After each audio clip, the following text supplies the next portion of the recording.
So what's up, podcast? I have Lindsay Persico on today. How are you? Good. So I wanted to get this thing kicked off and basically get your backstory. You were just featured on a show called Alone the Beast on the History Channel. And for those of you watching or listening, I've watched the show on Amazon Prime. I don't know where are other places they can watch this at. Do you know? I'm not sure right now. It was live. It was still on the History Channel website. If you looked up Alone the Beast not that long ago, you could still watch episode 1 and 2. Mine's episode 1. But I think they took that off recently. They may be going to re-air it. There's a lot of there's a lot of questions around that right now. It's being aired in other countries at the time. So, Gotcha.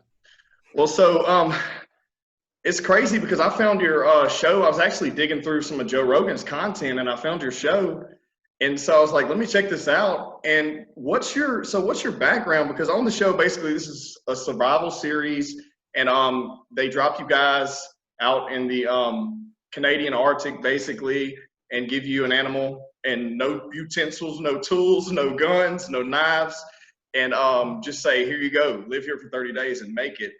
What was that experience like first, and what did you have to do to prepare for that? Like, is that something you grew up knowing how to do these things, or did you have to do a little bit of preparation knowing you're going to be out there and get into it? Well, I'm not somebody that is known for my survival skills. No, that's not my background. The Alone the Beast show is a spin-off of the original Alone show. Mm-hmm. And a lot of the folks that do those shows are bushcrafters or survivalists, and that's kind of their specialty. My specialty was the hunting background. So they told us this was a group show. Instead of being alone, they sent you out as a group of 3 people. And each person was supposed to kind of have their own specialty. And mine was the butchering, the hunting aspect of it, because that's what I grew up doing and that's what I knew really well. So when I found out I was going to be doing this show, I thought I should touch up on some of the actual survival aspects of it, like starting a fire with just the elements in nature and napping, a rock into something that you can cut with, those types of things, because that's not my skill set. No. Not my specialty. Butchering I can do. Aside from that, it was kind of new territory. Well, I don't want to give too much too much away about the show, but I did notice a lot of like ancient techniques you guys were using, like being able to keep that ember alive in the fire so you could transport it away from camp into another location. Is that something you knew how to do, or did you study up on these things, or like that was crazy to me? I had no idea about that technique. All of that kind of stuff, it was new territory for me. I had to study the kind of plants that I was going to be encountering when I went up there. Any kind of situation I could possibly think I might encounter in my head, I tried to study up on. I had a couple months before I had to leave, so I scrounged up some really good books. I did a lot of reading. I did a lot of searching online. But for me as a hunter, I do a lot of solo hunting here in Montana, and you never know what might happen when you're out in the woods. You could get injured. You could get lost. There's quite a few things that can happen. So we try to plan ahead here just for hunting purposes. I do have quite a few skills when it comes to spending a night or a few nights out in the woods alone, even injured. So there's some things that I had already practiced. I knew how to start. I knew the basics of starting a fire. And what I had to learn was how to do it with like a bow drill. I understand how to start a fire. I understand how to preserve meat. I just had never done it in such a primitive way before. Yeah, I respected that for you guys. And I really don't want to give too much away, but I'm just going to tell you, she's the only one that made it the 30 days, and she was with 2 other males. So 2 other guys. And that was really interesting. And I respect you for that as well, because I was like, whoa, this dude's giving up already, and this other guy's not going to make it, and you're stuck out there for the rest of the time by yourself, having to make it. And I mean, what was that experience like? Well, it wasn't what I expected to happen at all. Going into the show, I could tell we didn't know each other. The people that get put out together don't know each other beforehand. So you kind of wonder who you're going to end up out there with. But I could tell these guys were knowledgeable guys. These were good guys. They knew what they were doing. They had a good skill set, and I never anticipated them leaving. I figured they'd be around. But to be honest, I didn't totally mind it. Okay. Like I said, I go out and hunt by myself a lot in the woods. I like being out there by myself. I don't have a problem being out there alone. To me, I don't know, there's something about going out in nature and just spending time by myself that I find attractive and appealing. So it didn't bother me that they left, but it wasn't something I saw happening. It wasn't a scenario that I had played out in my head. I wasn't very prepared for it that way, but it turned out okay. I'm glad I got to experience it from both perspectives, with a team and without a team, because it was completely different, two different completely different scenarios. And I don't know, there was benefits to both. Yeah, I was surprised too. I couldn't believe that happened, and that you were able to still make it through and, get everything done to the end. So let's go back. Okay, where are you at? Where are you from? How old are you? And how did you get into hunting, fishing, the stuff you love to do? Was that something you've always done your whole life, or was it something you took on later in life? Well, I was born and raised in Idaho, and I live in Montana now. I'm 33, and I've been hunting, started hunting with my dad from a very young age. Probably been in the woods following him around since I don't know, maybe 7 years old, just a little kid.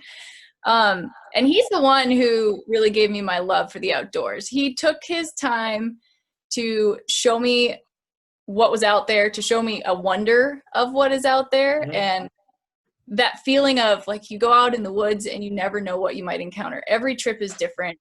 Every time you go, it's an adventure. And he made it fun. He made it fun for me as a kid, but not just as a kid, as his daughter, which was kind of a rare thing. Even back when I was a little kid, a lot of times dads would take their sons hunting, but not every dad would take his daughter hunting. And so I really appreciate that about my dad. I know that was a blessing that I was able to go and have those experiences. And it did build just a love for the outdoors and for hunting and for adventure in me. That's where I attribute that to. And I don't know, for some reason it's just grown. It hasn't been something that's waned off. As the older I get, the more passionate about it I am, and the less I can be away from the outdoors without missing it and having to get back out there. It's something that I'm always trying to find a way to do more of. Yeah, I definitely like that. So, I mean, down here where we're at, I'm in North Louisiana, and basically we don't have the terrain or the setup for hunting like that. It's more, we set a plot for whitetail, we build a stand, we hunt it, and there's not a lot of stalking. There's not a lot of I've always found that interesting. I always wanted to go elk hunting and do the whole, stalk through the mountains and, see what, camp for a few nights or whatever. So it's just awesome to be able to see people that, are able to do that. And that's something you're growing up doing. So that's pretty cool to me. So how many types of animals have you harvested, that are basically things you hunt for on a regular? I'd say every year we hunt for whitetails. Yeah. We here in Montana, it's a little bit different in every state, but here in Montana, some animals you have to put in for a drawing, and it's a special item. Like you may only draw it once in your life. You might draw it a couple times. But every year we put in for drawings for moose, mountain goat, big orange sheep, bison, and then we hunt for elk and deer. I always have a bear tag, a cougar tag, a wolf tag, and then we also put in for antelope every year. So sometimes those are more often. You get drawn probably every couple years or every other year. Usually we get to go out and hunt for antelope. And then we actually might this year head up to Alaska and hunt caribou, which would be that's a huge bucket list item for me. So that would awesome. Be pretty cool. Yeah. I'm trying to make that happen. Well, so what's it like? What about fishing? Do you do any fishing? And if you do that, what type of fishing do you do up there? I have done a lot of fishing in the past. I don't as much anymore. My husband is a big fisherman, especially lately. He's really gotten into fishing. We have so much good fishing here in Montana. You can hunt for, or you can fish for pike and walleye and the big lake trout up on Flathead Lake. He likes to go up and fish for them, and perch and crappie. And yeah, there's plenty of opportunities around, but I find myself looking at a weekend where I could go fishing, and there's almost always something here in Montana that I could be hunting instead. Yeah. And I have a hard time leaving the woods to go out on the water. But yeah, he's big into the fishing. No, I agree. I think it similar to you as a child, as I grew up with my grandfather and my dad. You know, I was hunting in the woods probably starting around 5 or 6 years old, and then kind of by the time I got into high school, I kind of didn't care about it as much because, you know, you're chasing girls, you're doing the high school thing, you know, doing stuff you're not supposed to be doing. And I kind of lost feel for it, but I'm starting to kind of itch to get it back. But I did it a little bit on and off over the past 10 years. But I feel like I got bored with it, and I really just want to do more more than just sit in the stand and hunt whitetail, or we do have greenhead mallards here. We hunt for duck here, but other than that, there's not a lot, So getting out there and actually doing the actual, I call that real hunting, like where you guys stalking your actual, what you're hunting for. What about, so you said wolf. It's interesting because I actually used to raise wolf hybrids. I have 2 as pets. I love them. I have some kind of connection to wolves. I love them. But hunting an actual wolf in the wild, how big do they get up there? I can't give you like probably the correct answer for that, but I know that they get large. The further north you go, the bigger they get. So they're not as big here as you're going to see way up in Canada or something. But we do have some pretty big wolves in this area. I have not taken a wolf. Oh, you haven't?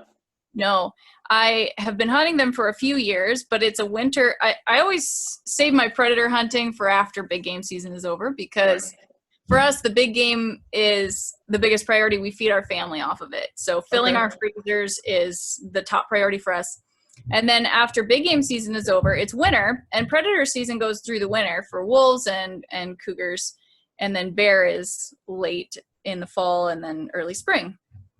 So it's generally in the wintertime when I'm hunting for wolves. And here we get so much snow, it's really difficult to get around. If you're not using a snowmobile, your chances of taking a wolf are much reduced. But for me, it's an opportunity to get out, to hike, to snowshoe, get really good exercise. I love seeing what I might run into when I'm out there looking. And the whole heart of hunting them is just as important to me as for whenever I finally connect with one. I know I will. I've had one.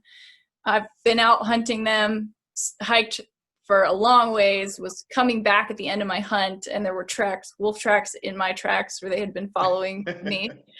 They're there. They're smart. Yeah. They're not dumb animals. So it's just a part of the chase is what is so fascinating to me, and I love all of that part of it. And every time I go, I learn something new. So it's fun. Yeah, I mean, I think my hybrids, they get to about 100 pounds, but I feel like up there, you guys, those wolves are probably, upwards of 150 or bigger. And I know. I think they've said the big males are around 180, but I could be wrong. Yeah, see, that's massive. I didn't want to throw a number out there and be off, right. And I can't say that that's 100% accurate, but that number is ringing a bell in my head. Well, so and you're married and you have kids. How many kids do you have? I have 3. Okay, and boys, girls, ages? I have 2 daughters, a 12 and 11, and then a son who's 5. He'll be 6 on Friday. And do they all enjoy doing, going out hunting, doing the stuff outdoors, or is there one that it's their favorite and there's maybe one that doesn't like to do it? How's that? I thought it was going to be that way. My older daughter had always showed more interest in it than my younger daughter had, and she's already taken multiple deer, bucks, a gigantic elk last year she took. Then my younger daughter got into it also, and she actually harvested her first buck last year, and my son can't wait till he's old enough. So I think it's going to be infectious for the whole family. Well, that's good. That's awesome to hear. So do you think, what are your plans? So being on the show, do you have other opportunities coming up to do other things like this, or what are your plans? I know you have you have a YouTube channel. Do you want to share that? What is that? I have a YouTube channel. I started a long time ago when I first had my son. I've always had a love for writing, and so I had to sit around a lot. I had this baby, couldn't go do a lot.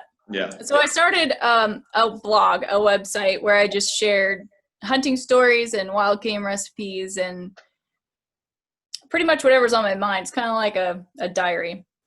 And in order to get that out, you kind of had to have social media channels. So that's why I started up my social media, was just to share the stories and connect with other hunters and other like-minded people. And out of that grew the YouTube channel, because people were curious about what we do. There's a lot of people that I have who follow me who ask about what it's like living in a place like this where we get to do these things that a lot of other people in the country don't have the opportunity to do all the time. And right. So I started the YouTube channel just basically to kind of share what we're doing. That way some people can follow along. People seem to find it interesting, and I like being able to share that. Well, so what's the name of your YouTube channel? It's just Hunt Fiber. Everything on social media, my website is all Hunt Fiber. Okay. I started that because people ask me what's with that name. Yeah, what's the story behind that? I always said that it was because hunting feels like it's at the core of who I am. It's in my fibers that make up the being that I am from our ancestry of hunters. It's been passed down, and it's just a part of who I am, and I can't escape it. So might as well share it. Yeah, okay. Well, whenever how did they find you for the show to fit, your role in the show from, social media, or how did you get that role?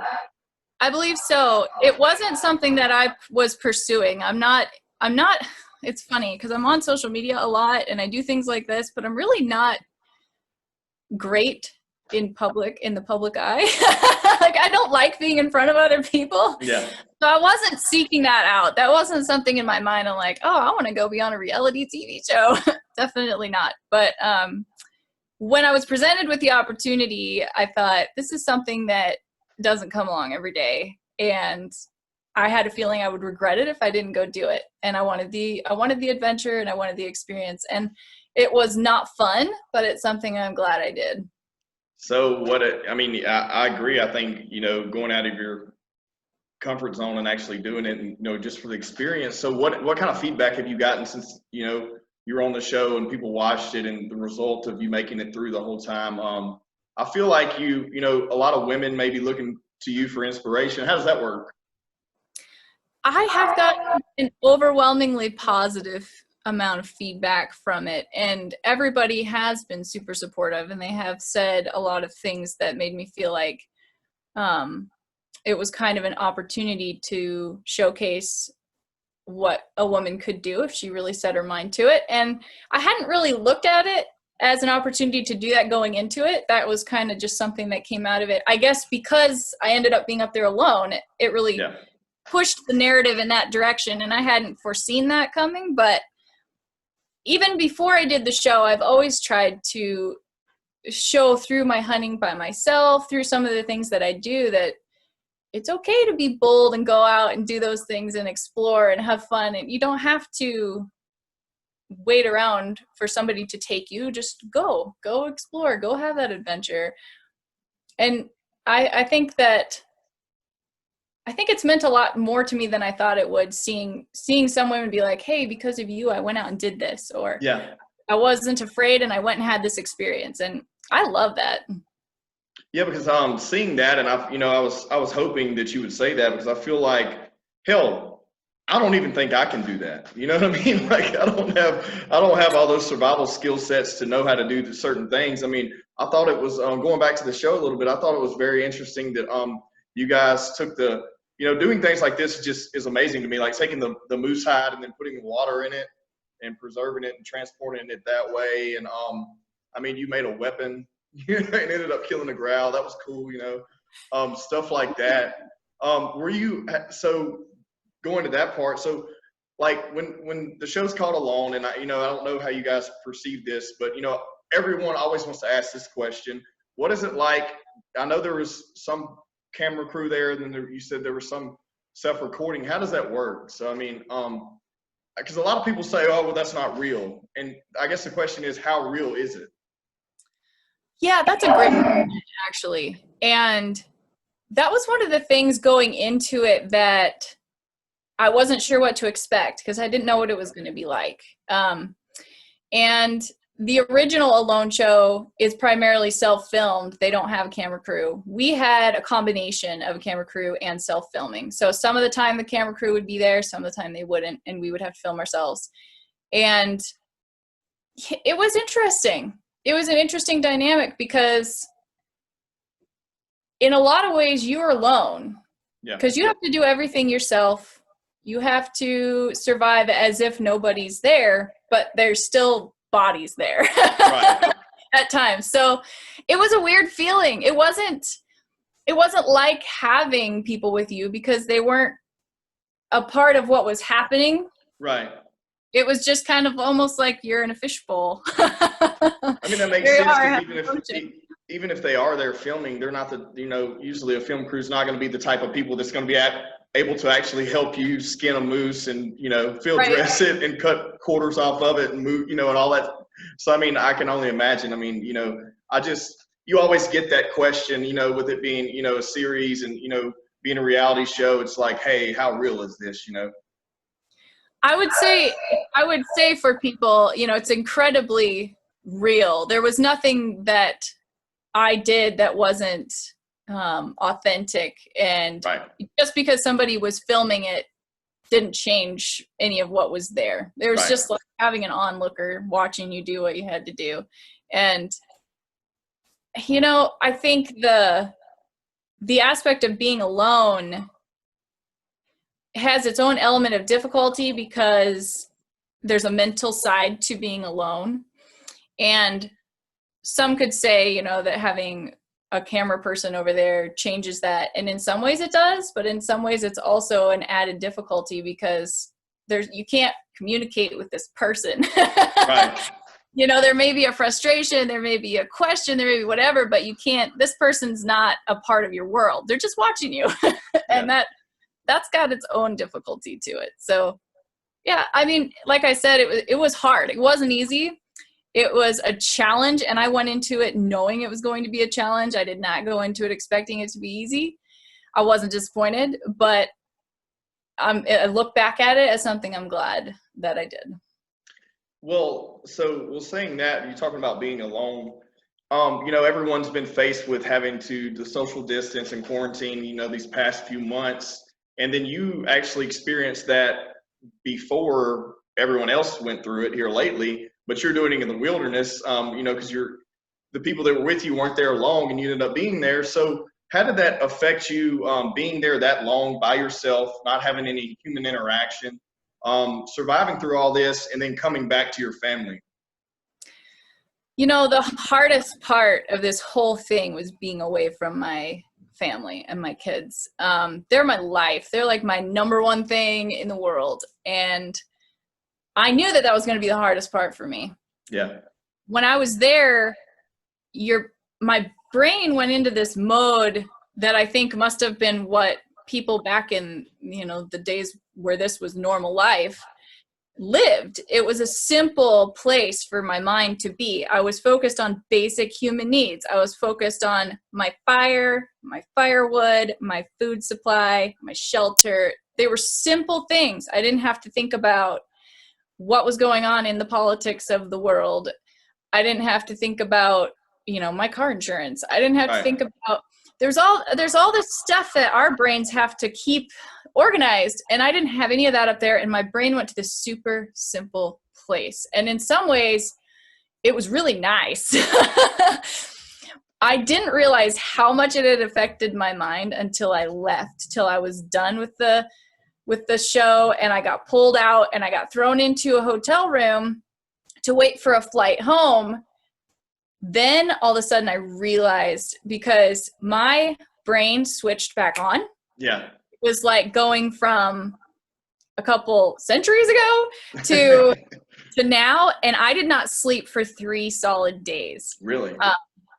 I couldn't sleep and I wasn't even tired. It was the weirdest thing I've ever experienced. My brain was on overdrive. I think I was just trying, I don't know what was going on, but there has been a big switch in my brain that had to adjust when I came back out. And I was so excited to see my kids. So excited. It was the best reunion I've ever had. Yeah, I figured. I mean, you have a newfound appreciation at that point because everything's stripped away from you, and you know what I mean. For that long of a time, I could only imagine. So you're also into I noticed you're into health and fitness, and you work out a lot and stuff like that. Do you think that it made a huge impact on making it through this with you being in shape and being outdoors all the time and being able to navigate on a low carb diet, with only meat, and things like that? I think it helped me a lot, actually. My body obviously didn't have to adjust as much. It still was an adjustment switching to just meat. I'm not a carnivore person, but I don't think I had to adjust as much as a lot of people would because I do generally eat kind of a low carb diet. That helped me. And I'm used to being out in the cold. I'm used to, from the hunting and stuff that I do and the hiking. The first week of being out there was extremely physical. Dealing with butchering that entire animal with a rock. That was one of the hardest things I've ever done in my life. That was insane because you guys, the rocks up there are brittle. They fall apart. They don't hold a sharp edge. Like, how in the hell were you able to keep, I mean, how many rocks did you got? How the hell did you do that? I mean, how long did it take to get the skin off the moose? It took so long. It was so difficult. We really hoped we would have some sort of a nappable stone up there, something that we could make into a blade, and there was not. There was shale and some other rock that was worse than the shale.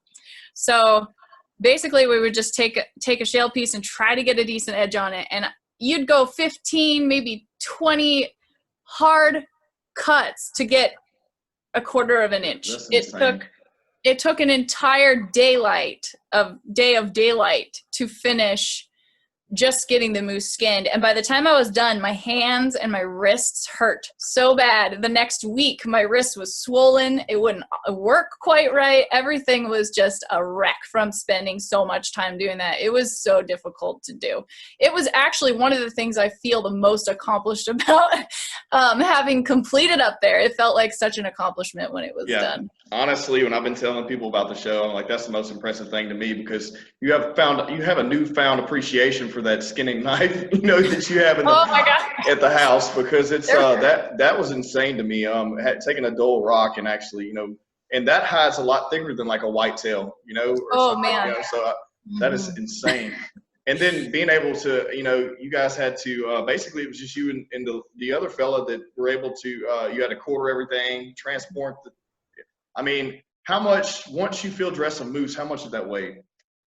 I couldn't tell you, but it's a lot. Yeah. It's a lot. Their quarters are huge. And I'm so thankful that Zane was there for that part because getting those quarters, I could move the quarters myself, but the cache that he built was awesome. And it was up high, and it would have been so hard for me to get that quarter in that cache by myself. Yeah, I was impressed. I was impressed with that, and then the smoke setup you guys set up too. I thought that was great because that was awesome. That worked out so well. I really hated leaving that, actually. I didn't want to leave that. That's that for all my barbecuing buddies. That's something impressive right there to see. To actually build something in the rocks, and using the elements to build a smoke system, and then having to survive on that meat the whole time is insane. And you would think you would get tired of it, but I missed moose. A week after I was home, I wanted a steak again. It was so good. I've never had it. I've had elk. I love elk, but I hear moose is amazing too. I got to try that. It is. It's one of our favorites. My husband was lucky to draw a tag a couple years ago, and he got a giant moose here in Montana, and we ate on it for a couple years, and it's gone now, and that's sad. So you said you guys, so what do you guys do? What does your husband do? And what do you do? Or is this, are you just staying home with the kids and hunt, or, what else do you do besides your riding or if anything else? And what does your husband do? My husband was a Air Force veteran. He was EOD. And he came home, went to college, and now he works for the Forest Service. And I mostly just stay home with my kiddos, and then I do the online writing. I did online personal training for a while, but I haven't been doing that lately. I've been doing the writing, and I'm recently going to be starting doing some speaking engagements. So that should be fun. That's interesting. So, what is that going to entail? What are your goals there? You know, one of them is to just not freeze because people are looking at me. Yeah. But I'm just hoping to be able to kind of share an adventurous spirit with people, maybe encourage some people to step out and try something new that they've been a little bit intimidated to try. Like we said, encourage women to step outside of their comfort zones and do something that I think they'll fall in love with once they try it. Yeah. Yeah, just to spread that around and hopefully motivate a few people. Well, I mean, not only that, I mean, just to, women or men seeing you do what you're doing or what you went through just on the show, I mean, that's motivating in any aspect. It makes that one little goal not seem that massive, you know what I mean? Right. I would say. And, it's funny, life for me hasn't all been easy and roses. I went through some stuff that was pretty difficult for quite a while. And I attribute that to helping me make it through and do as well as I did on the show. And I feel like anytime that we have something that we struggle with in life, that's a hardship, that's difficult, it has the opportunity to make us stronger and make us better able to handle whatever comes our way in the future. And I think sharing that with people, not only is it a good thing for people to be able to look at it from that perspective, but I think that there's a ton of people out there. Everybody has something that they've gone through that was difficult. Yeah. And being able to look at it from a perspective of how can I take this and make myself stronger from it can only benefit people. I completely agree. It's so cliche to say all these things all the time. You hear people saying, I'm like, you only appreciate things once you work for them, but it's really the truth. And it's like the simple, smallest things you tell someone, just saying it doesn't work. You have to show them, or share your experience. And then so a lot of times it makes it, it just makes it more comfortable, more comfortable to talk about, makes that climb a little less, hectic. But I mean, I'm a firm believer in if you don't work for it, you're really not going to appreciate it. I mean, and it's so easy to see that, with anyone, Oh, yeah. Well, and that's coming back from the show.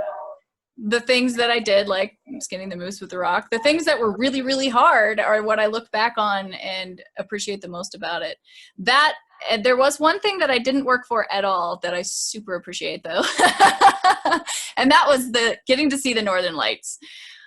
That was one of the most impressive things I've ever experienced. It was absolutely worth the entire trip. It was so beautiful. I remember seeing a glimpse of them in the clips, and that was amazing. What would you have done, because you had what was it, Zane? What was that his name? So he was the one that made the fire, and can you share that technique? Because basically he used some moose hide and then a stick, I believe, or something. Yeah, so there's a few different methods that you can use to start a fire without having any kind of fire starter or cordage. We were not allowed to bring anything with us to use as a tool. So even though we had our clothing, we couldn't use our shoelaces for making a bow drill fire. Right. You had to use some sort of natural cordage. So he chose to use the skin off the moose. It had hair on it, so we had to prep it. I mean, basically you're cutting a thin little strip of thick moose hide with a rock. So that in itself took a long time. Yeah. We got him a little strip while we were working on the moose. He took that, went and dealt with getting all the hair off of it. And then that's what he used for his cordage. And he had an amazing technique. I had never seen anybody do there's a bearing block that you hold usually in your hand. Mm-hmm. And then there's a spindle, a little piece of wood that comes down from that. And usually you hold that into a board and you use a bow to spin that piece of wood to get your heat. But he used the bearing block that he held in his mouth and wrapped the string or the hide around that little stick that came down and just moved it with his hands. It was less for him to have to build. He didn't have to build bow. It was just a little bit simpler of a method, and I'd never seen it before, but he was really good at it. I don't know if I could have done it that way. I probably would have had to do the bow. But he worked on that for hours. Yeah. For so long. And even Joe, the other guy that was up there, he took turns and would go up and give him a break, and Zane would come down and start helping me with the moose, and he would try for a while. It took forever for him to get that. The wood that grows in the Arctic grows different than anything that we have down here. Everything grows extremely slowly there. Right. We have a lot of the same plants here in Montana as we had up there, but the version of plants that is up there is so much smaller because they don't have as much sunlight. It's colder. They just grow slower. And when you're creating fire with friction, you're relying on the soft wood in between the rings to create a dust and build your ember. And up there, the rings are so tight together that it's really, really difficult to get enough dust to build an ember. So it took a lot of work. Well, I mean, so I noticed when, and it did, that was insane to me, to the perseverance to keep doing that, to try. I mean, you have to. You're not going to make it if you don't have a fire. And I remember you saying a few times on the episode that if it went out, you were going to be in a bind. So did you just not feel comfortable with your knowledge of being able to restart it if it had went out? I just knew how hard it was. To get one there, and I knew how long it took him. And when it comes down to it, he's more experienced with primitive fire building techniques than I am. I've done it, but he's done it more than I have. And I knew if it took him that long, I could just imagine how long it was going to take me. Not to mention you were tired. You already been there, over a week. So, and I bring up the fire thing to bring up the bear element, because at this point you're there by yourself, and there's a bear constantly coming to your camp. What was that like? Because it's got to be totally different. Any of people out there like you, or like people here like me that you hunt and you have a firearm with you, or something, a knife or something, you feel safe. But being out there by yourself with only a fire and your shelter, and a bear coming up on your camp that's getting ready to hibernate. What was that like? At first it was really entertaining because I don't know. I like bears. Yeah. Bears don't bother me, especially black bears. They're funny creatures. They kind of have like a personality to them.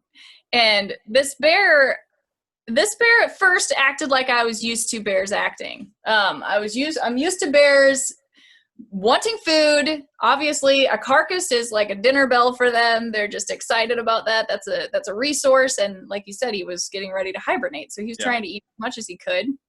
So it wasn't surprising. He wasn't aggressive. He just wanted food. Right. And I thought that I could probably keep him entertained with the carcass, keep my caches up in a good place, and maybe we'd be able to work in the same area okay. Yeah. But the longer he was there and around me and realized I wasn't really a threat to him, the bolder and bolder he got. And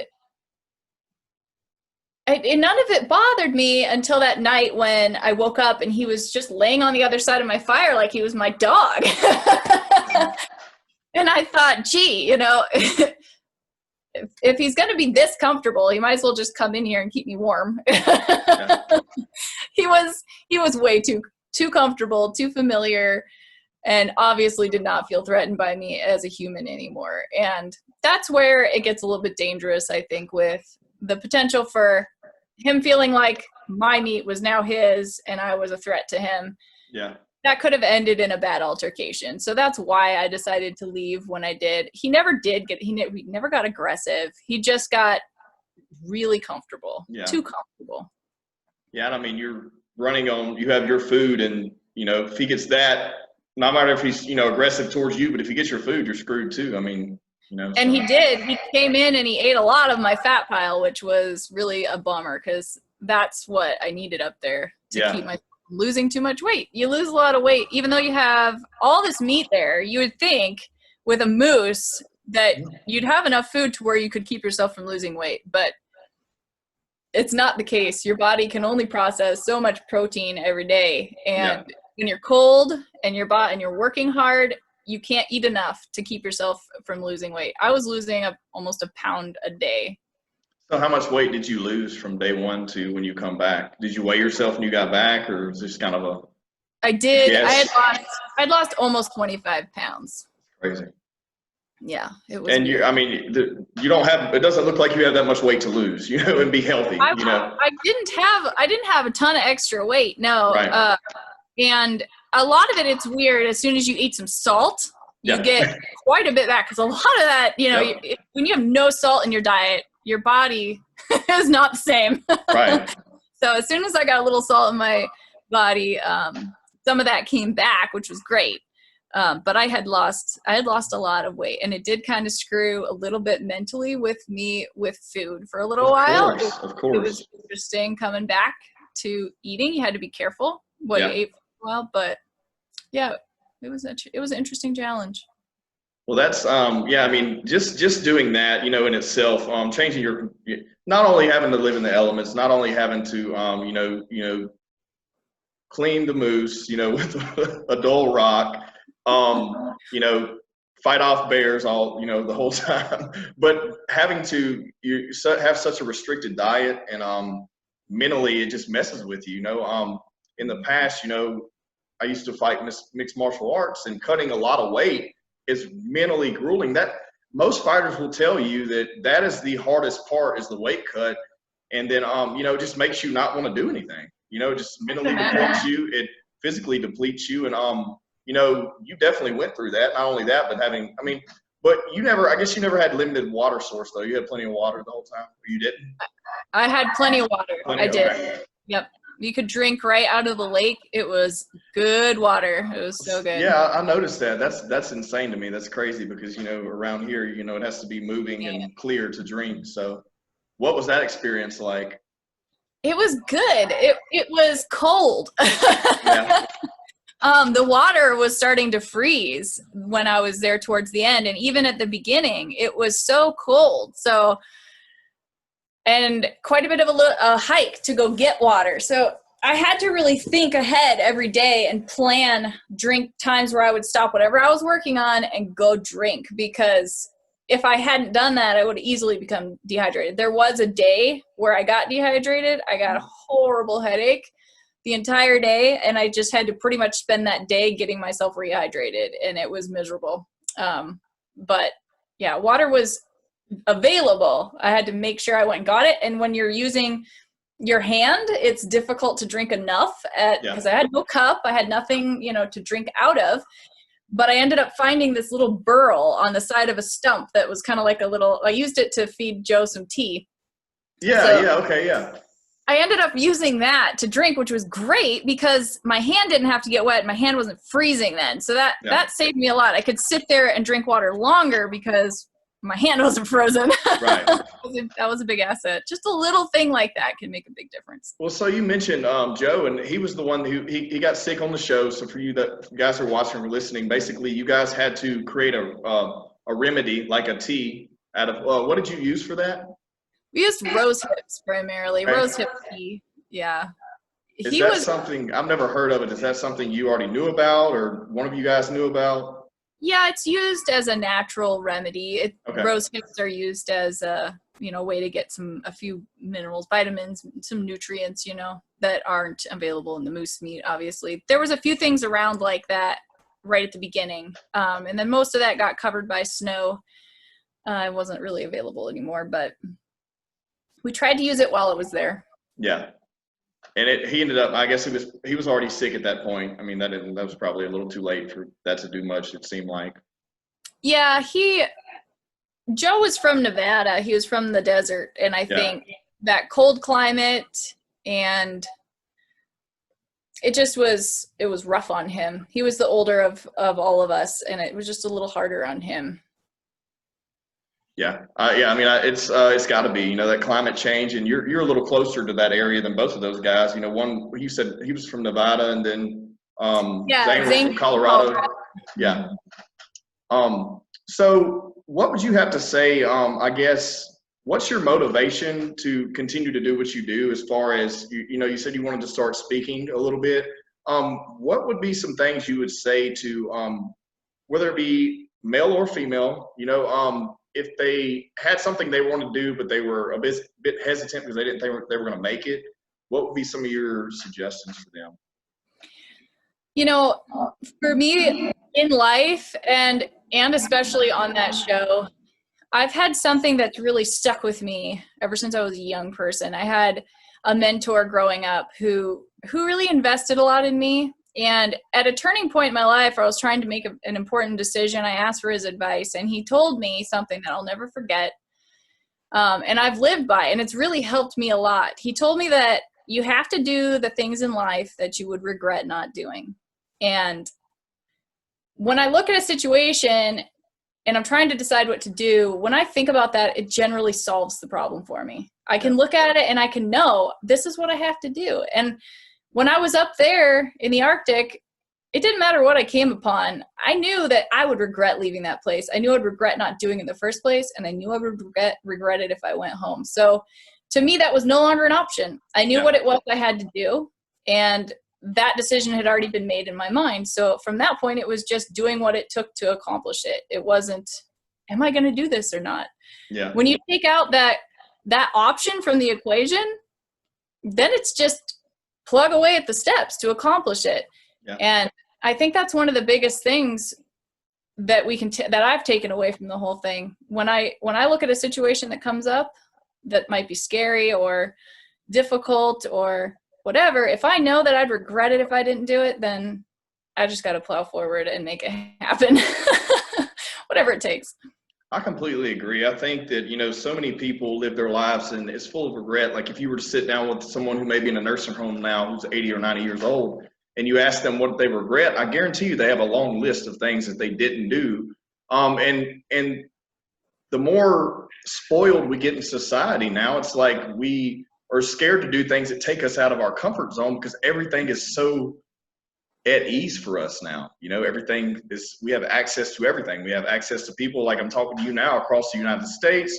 We have access to food at arm's length anytime. It's just crazy. And it takes away a lot of our appreciation for things, I feel like. Oh, 100%. I know that my priorities when I came back from the Arctic were a lot different than they were when I went there. Yeah. I found myself taking the time to do things with my kids that I normally would have probably said, oh, I don't have time for that because I have to do this thing over here. And suddenly that thing over there didn't really matter anymore. Yeah. They mattered. And it's a really good reminder of what really matters. When I sat up there, there was one day I had this thought that came to my mind, because when I had went up there, it was close to around the time when the impeachment thing had been thrown into the air. Yeah. And I remember sitting there and thinking, I wonder who our president is right now. Like, I wonder if we still have the same one. All that stuff doesn't matter. There's like this whole world that's going on, and it continues to go on no matter what is happening down here in our messy stuff. And that stuff doesn't matter. Your family matters, your kids matter, the people you love matters, experiences matter. And a lot of that other stuff is just a waste of time. I completely agree. While we're on, we're streaming live right now on Facebook. So if anyone has any questions for Lindsay, leave them in my comments and I'll get them to her real quick. Lindsay, back to you. If you had any opportunities coming up to do something else similar to this, would you take it? I've had that question quite a bit, like, would you do this again or something similar to this again? And I don't know. I feel like I mastered that. Yeah. And that sounds bad to say. I completely agree. You have all my respect. Yeah. I feel like I want to do different things. I want to do like what? Things. Last year, that took over a lot of my hunting season, which I live for every year. So this year, I'm really looking forward to diving into my hunting season and going out, having more adventures, making more memories. And then the speaking world is a new thing for me. It's an intimidating thing for me. It would be a challenge. It seems like going up there would be more of a challenge, but honestly, going and speaking for me is more of a challenge. Yeah.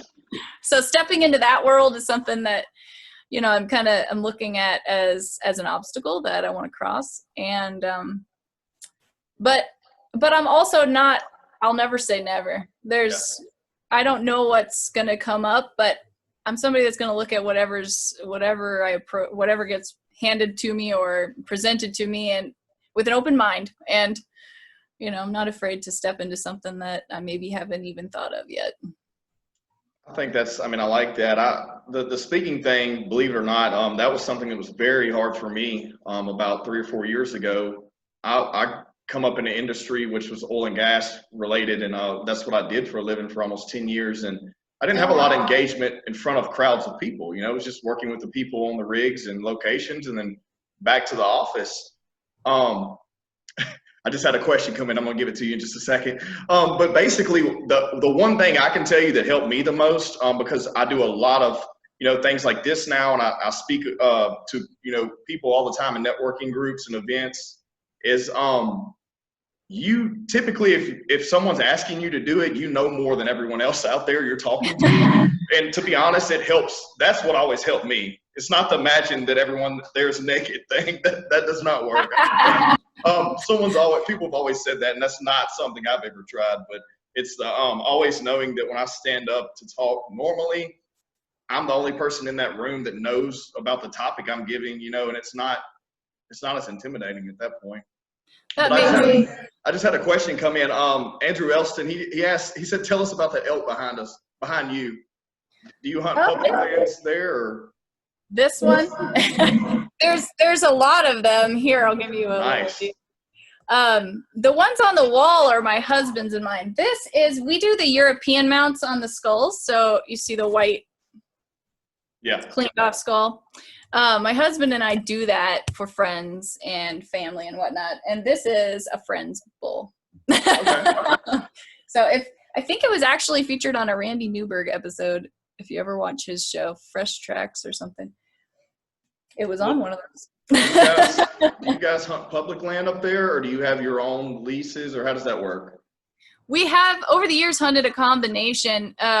We have a small little bit of land. It's like 20 acres or something, so it's not really good for hunting elk, but there's some public land that's adjacent to it, and we've hunted that, and with some friends on some property that they had permission to hunt on. But then we also do a lot of public land hunting too.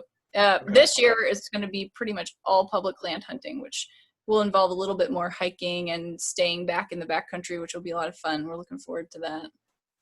No, I mean, we have a lot of private leases here where we hunt. The guy who just asked the question, he's actually a very avid hunter, and I believe they go on multiple elk hunting trips a year. I know at least one, but our public land here is it gets crowded. There's not a lot of terrain. It's pretty flat, and it's not something that's usually safe to do. If it is, it's got to be in a desolate area and everyone's coordinated well, you know. We're blessed here in public land. There's a lot of it, and if you hike and get into the back country, you can definitely get away from the people. If you're near the roads and stuff, there's going to be a lot of people there, especially during rifle season. And archery hunting has become so much more popular. It used to be if you went into archery hunting that you could really get away from the people, but that's not so much the case anymore. But if you hike yourself back in far enough, you can still get away from the crowds here. Well, I noticed you had some posts with a primitive bow. Have you taken anything with that? I just started shooting the primitive bow last year. My friend is an avid trad bow hunter, and she's awesome. And she hooked me up with this bow because she knew I would love it, and she was right. It's so much fun to shoot, but I'm not confident enough with it to take it out and hunt big game. And like I said, my husband and I, for us, hunting is filling the freezer. We live on that meat, and it's so much harder to be successful with a traditional bow, even with archery in general, than rifle hunting. Especially with something bigger than a whitetail. Anything. I mean, whitetail hard enough, but anything bigger than that is a challenge in itself. And for us, we can hunt both seasons, so that's great. We'll use archery hunting as a way to extend our season and get out there more. But generally, we fill our freezer with our rifles. That's just usually how it works. Yeah, most here do the same thing. We have a bow season that leads into a rifle, and then and then you get a little later season with the bow as well. But then there's some that's all they like to do is bow hunt. Yeah, and I respect the sport. I've never taken one with a bow, and I've never bow hunted that much, but I don't know. I do respect it. It's an art in itself for sure, especially with a primitive bow and not with no sights, no anything. Right. Someday when I'm not feeding so many mouths and I have more time on my hands, I'll probably go out and hunt with the trad bow just because it would be so much fun. But yeah, for now, it's just a nice way to pass the time. For sure. Well, Lindsay, I appreciate having you on today, you coming on the show. And I always give my guests a gift. And since we're not in person, I'm going to send you something. Normally I tell someone what I'm sending them, but I'm not going to tell you what I'm sending you. But I will tell you that it is something that is from here local. It's something that you and your husband will be able to use. And if you like it, I want your feedback. Make a post and tag me. I want to see if you like it or not. But it's something that's actually produced here in a small town where I was born that you guys will probably get some use out of. So I'm going to send you that. Yeah, for sure. So, or anything to close out? Do you have any advice for anyone, or anything else you want to talk about, or do you have any plugs? Your Instagram's at Hunt Fiber, your Facebook it's tagged right here in the feed so they can see it, and then your YouTube's Hunt Fiber. Anything else you want to plug? Well, I would just like to thank you for having me because I really appreciate it. And yeah, anywhere you want to search for my stuff, I'm on Facebook, Twitter, Instagram, LinkedIn, and YouTube, and it's all under Hunt Fiber or Lindsay Persico Hunt Fiber. So it should be pretty easy to find. And aside from that, yeah, just thanks for having me. For sure. Well, everyone, thanks for watching. I'm about to stop this live stream, and everyone, please subscribe to the podcast.